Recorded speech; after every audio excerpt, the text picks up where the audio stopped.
Bonjour. Bonjour. Dis-moi, citoyen Lucha.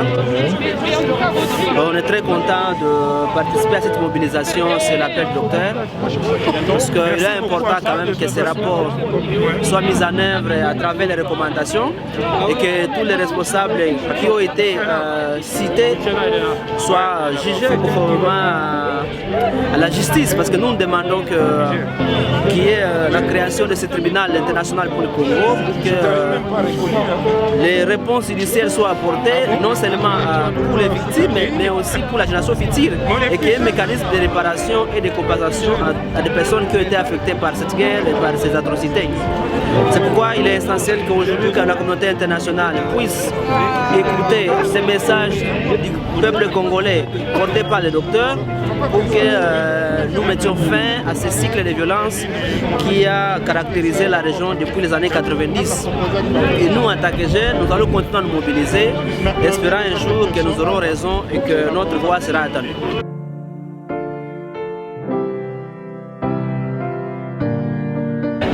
Bon, je ne sais pas dire qu'ils ne sont pas sensibilisés. On sent quand même qu'il y a une mobilisation qui augmente, il y a une croissance de la mobilisation. Mais c'est vrai que c'est 80 millions d'habitants, on aurait voulu avoir plusieurs personnes participer à la mobilisation.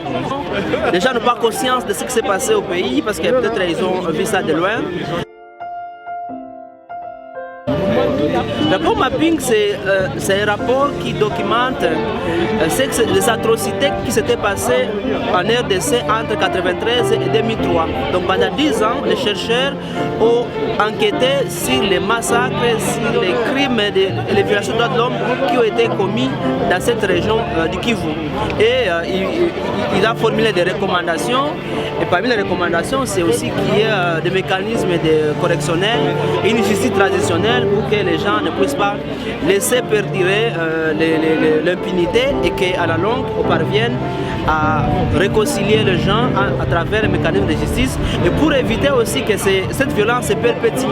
Mais du moment où on n'a pas mis en œuvre les recommandations, on voit que la violence continue dans la région parce que les auteurs ou bien les responsables de ces crimes d'hier continuent à être nos gouvernants, continuent à être dans les institutions et ils sont libres, ils ont connu une ascension politique sur base des massacres, sur base des crimes. Donc s'il y a justice, ces gens-là seront arrêtés, seront condamnés et ça va nous permettre de construire notre pays sur base d'une justice et d'une réconciliation. Oui, le rapport mapping, il y a une annexe qui dit clairement qui sont les personnes qui ont été citées. Il y a quand même une liste additionnelle qui reprend les noms des personnes. Et c'est plus librement au Congo, mais aussi dans les pays voisins.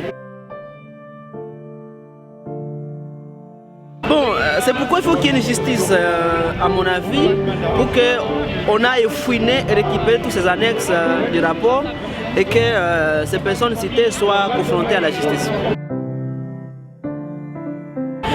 Je pense que c'est comme ce sont des crimes qui ont été commis à la fois par des Congolais mais aussi par des étrangers. C'est pourquoi on demande le tribunal spécial pour le Congo qui est un mécanisme international qui permet de juger aussi des personnes qui ne sont pas congolais. C'est plus large et ça permet que même un Rwandais, un Burundais, un Américain, un Français qui a participé à ces crimes soit jugé. Et comme la CPI devait le faire, mais comme la CPI commence à fonctionner depuis 2003, ne pas couvrir les crimes qui ont été commis avant 2003, c'est pourquoi la CPI n'est pas compétente pour le faire. Du coup, il faut recourir à un autre mécanisme international qui peut couvrir la période 93 jusqu'à 2003.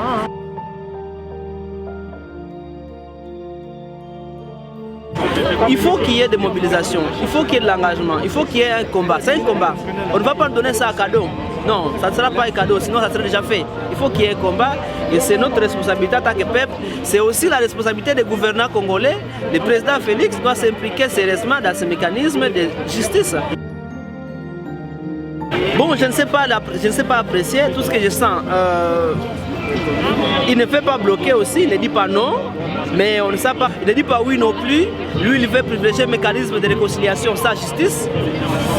Alors pour nous, il faut qu'il y ait véritablement la justice, qui est le socle de tout développement et d'une cohésion d'une société. Voilà. Merci.